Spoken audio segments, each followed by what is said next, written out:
よし、行くぞ。2024年5月の24日、銀龍侍の斉藤です。YouTube さんの動画を使ってですね、沖縄県から農業技術の動画を配信しているものです。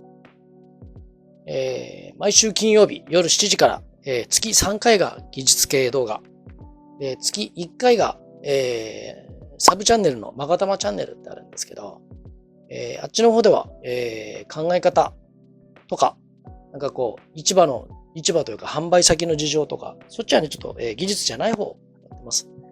今日はね、銀龍侍の方なんでね、今日ね、技術系いきます。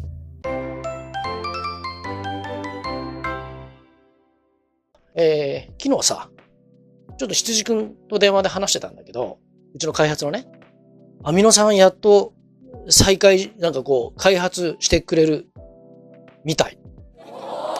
3年ぐらい前からまだって言ってたんだ。なんか、いよいよ。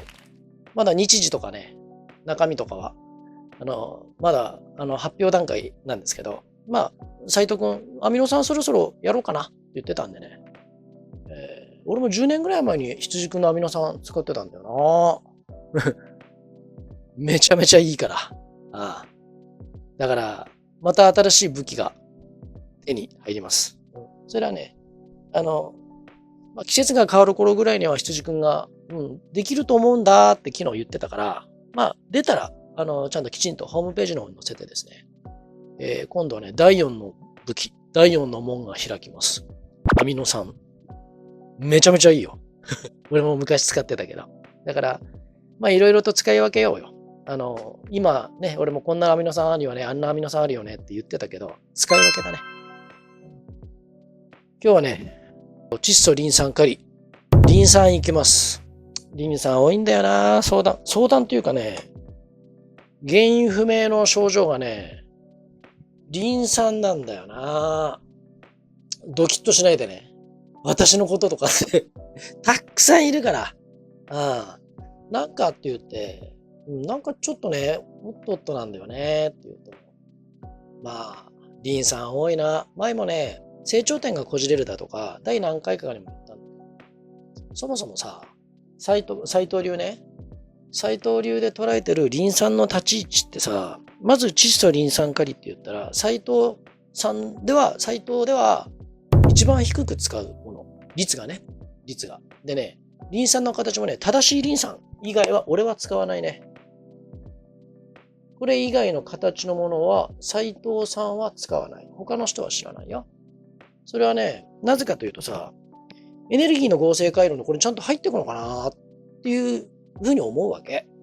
で、このリン酸の役割、まず斉藤さんは変わった形のリン酸は使いませんよと。で、それはね、問い合わせフォームの方から、それなんだっけって言ったら、それは、こういう形のリン、普通に使ってるリン酸だったらいいよ。配合肥料に入ってるとかさ、ああいうのだったら構わないかな。で念のためって人は聞いてください。指導先さんじゃなくてもそれはお伝えします。ただ商品名ではね、ちょっと、言えません。他の人の商売なので。で、俺はね、普通の配合肥料、例えば俺が、配合肥料だったらこういう肥料あるよ、ああいう肥料あるよって言ってるのは、あれは正しいリン酸だ。正リン酸ね。で、そうじゃない形のはエネルギーの合成回路に入っていかないような気がします、斉藤は。リン酸もさ、小石灰もそうなんだけど、例えばだよ、使用して葉面散布にしよう、寒中にせよ、使ってすぐ変化が出るものっていうのは、基本的には気をつけた方がいいと思う。俺は使わない。みんな言うんだよね。なんか、急に変わったから効くような気がするの。急に変わったから効くと思ってんのって言ったら、それは気持ちはわかる。みんな言うもん。なんかね、かけたらね、2、3日でキスがとか変わったからって言って、いや、それいい方に変わってんならいいけどねって言って、でね、だんだんね、崩壊していくの、おかしな方に。で、なんかね、しまいにはなんかもう劇的におかしくなっちゃったとかっていうのは、リン酸の使い方なのさ。で、まずさ、この正リン酸、正しいリン酸の方でもね、姿形が劇的に変わるものは、やめた方がいいね。やめた方がいいと思うね。例えば、硝酸石灰も、変わった形のイチコ、ほら、リン酸も、しっかりだよ。急に変化が起きるってことは、植物の体内の中で急激な、何か急なことが起きてるってことだから、よろしくないんだよな、それが。で、まずね、リン酸だよな。で、それはね、何でもね、過多すると、窒素でもリン酸でもカリでも、過剰症ってあるわけよ。でリン酸の場合はね、何が言いたいかというと、特にね、エチレン自己生成するのあれは。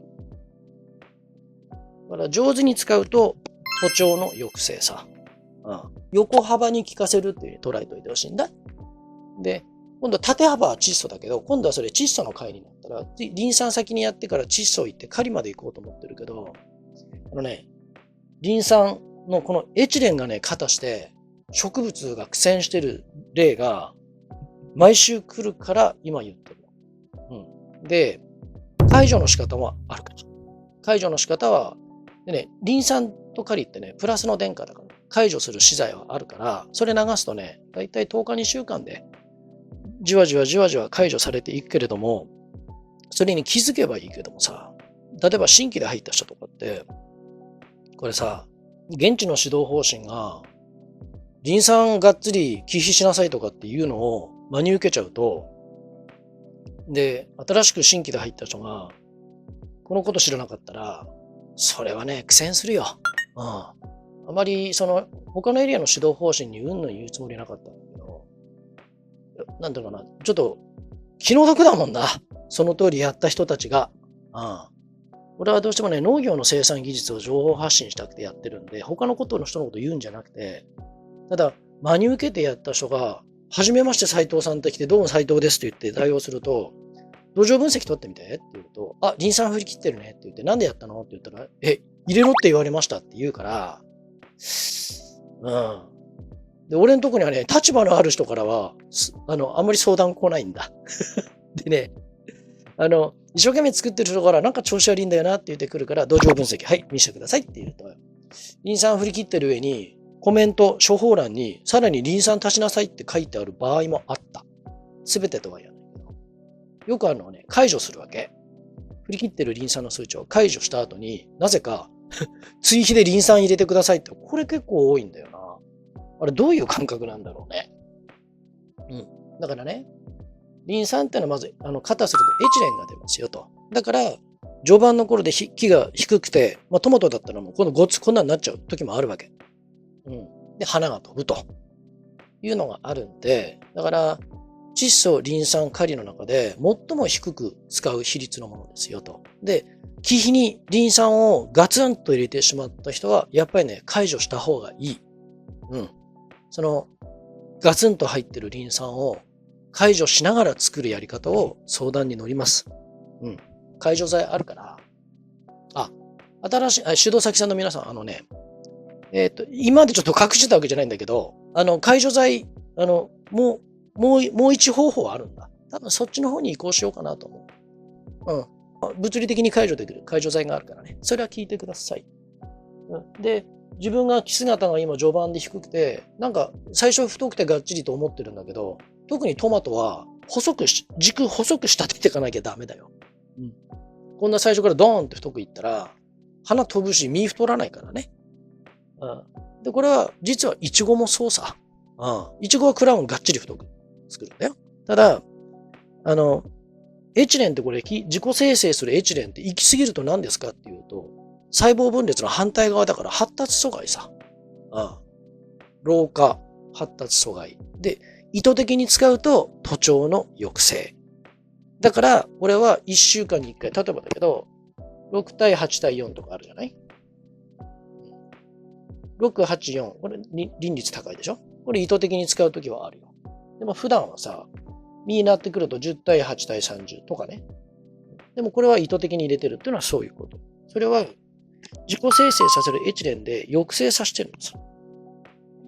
そういう意味ね。だから、じゃあ根の張りをね、良くしたいとか、いろいろ、聞いてくるんだ。で、なんて言うんだろう。根張りはリン酸って言って売ってる人もいるんだ、たくさん。で別にそれ俺は反対し、なんだと言えばね、カリだって窒素だっているよ、それは。それは必要だよ。だから、リン酸だけ、リン率だけドーンって濃くしたら、ね、張るかって言ったら、今のエチレンのことを思い出してほしいの。うん。だから、例えばその前駆体であるメチオニンとかも使い方難しいよっていうのは、エチレンの前駆体だからさ。だから、メチオニン斉藤さん使い方教えてってことって言うんだけど、反対はしないけど、ちょっと、その意図的に使うならいいよ。でも、そういうことを理解しないで、リン酸っていうものを多用すると、今言ったエチレンが自己生成されますよと。で、よく来る生産者の方から、皆さんからの質問で、根張り良くするにはリン酸濃くしろって言われた。だって今のエチレンのこと考えてごらん。そうならないでしょ。それが驚きなことに、勉強会でそれをものすごく推奨してるエリアもあるんだよ。本当に。うん。で、陽明散布でまた特殊な形のリン酸、陽明散布するでしょ。うん。それはなんか年々おかしくなってるんですよねっていうから、これは年々じゃなくてそのシーズンそのものがよくダメにならなかったねって言って、他で調整できる能力あるんだろうな。なかなかね、勘のいい人。うん。今ね、前も言った。今ね、女性の方なんだけど、飲み込みの早い人がね、トマトで現れたんだよ。彼女は、夫婦は楽しみだね。うん。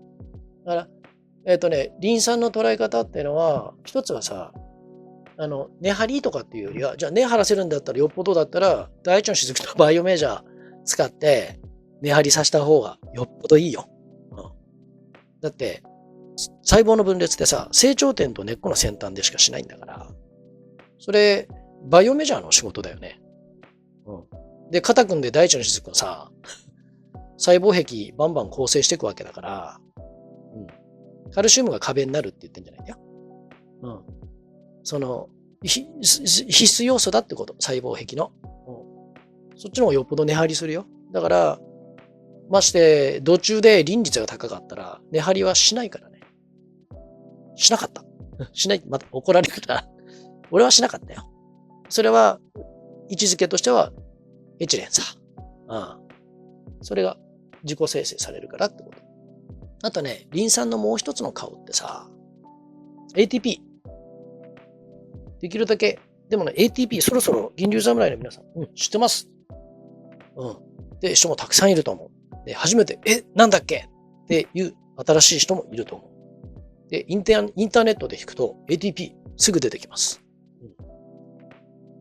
生命体がね、活動に必要なエネルギーのことだよね。まあ、エネルギー通貨とか、いろいろ言われてるよね。この ATP、植物も動物も、生命体はね、ATP 獲得して生きてるわけさ。で、この ATP、俺が捉えてるリン酸の斉藤流の捉え方って、2手。まあ、いろいろ本当はあるんだよ。化学式とかあるんだけど、2手と3手。なんか馴染みあるでしょ ?2 手、3手。ね。で、このリン酸がさ、2手だ、3手だっていう時に、2から3になる時、3から2になる時に、エネルギー出るわけよ。これ行ったり来たりするの。2手、3手、2手、3手ってこうやってね。リン酸が。その時にエネルギーが、プッて発生するわけだ。それを ATP っていう風に捉えてくれると、この ATP は生命反応に必要なもう必須エネルギーだから、人間もね、植物もね、みんなそうなんだ。だから、リン酸ってものの捉え方って言ったら、どちらかというと、花芽形成とかいろんな部分の役割はあるさ。ただ、エネルギー側だよねっていうのを斉藤流では捉えてる。だから、じゃあ、輪率高かったら、斉藤さん全然いいじゃないって、エネルギーだらけになるじゃないってことはならないからね。そんな単純なものではないから。だから、形状の変わったリン酸は斉藤は使わない。このエネルギーの合成回路に入っていくかいかないかっていう視点で、俺は使わなかった。で、輪率が高いと、今度はエチレンが出るわけさ。意図的に出すエチレンは、それはありだよね。抑制。だから、俺がリン酸を使うと、リン酸を使う場面ってさ、例えば、まあ、秋口に植えてね、冬至に向かって日短くなって、夜の温度下がるでしょ。そういう時ってのは、窒素とかがね、ぐーっと効いて近部に行ってくれるのよ。で、今度冬至過ぎてやがて春先になってくると、夜の温度がどんどん高くなってきて、春先になって気温も上がってくるから、今度はね、地下部にぐーっと行ってたものが、地上部に来ちゃう。まあちょっとリン酸がテーマだけど、窒素がね、冬至の前後は地下部のぐーっと根っこの方に、だから太くなる。で、太くっていうのはその根っことかね、貯蔵されていくイメージね。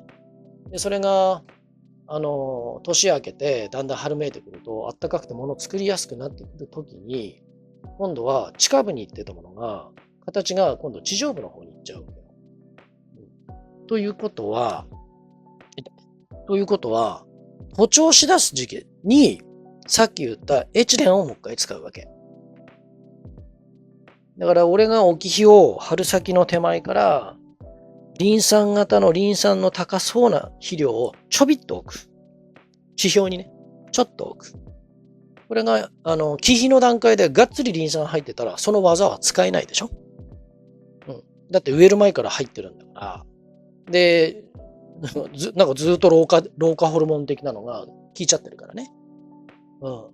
だから、春先に、俺の場合は春先にこのリン率の高い置き火を置いて、このエチレンを意図的に自己生成、じわじわ自己生成させて、で、窒素が上の方に温度上がってくると効いてくるから、それでなくたってさ、液体肥料でさ、液肥でこういうのあったでしょ。ほら、ね、リン率。これを1週間に1回とか2回とか、その徒長の塩梅をさせないぞっていうようなイメージで、まあ、置き火でこの率の高いのを置いたりね。そういうのを意図的に使うわけよ。だから、どっちにしろだけど、忌避するべきものではないね。ないと思うね。斎藤流でね。で、液肥は流せるからいいよ。別に。流さなきゃいいんだよ。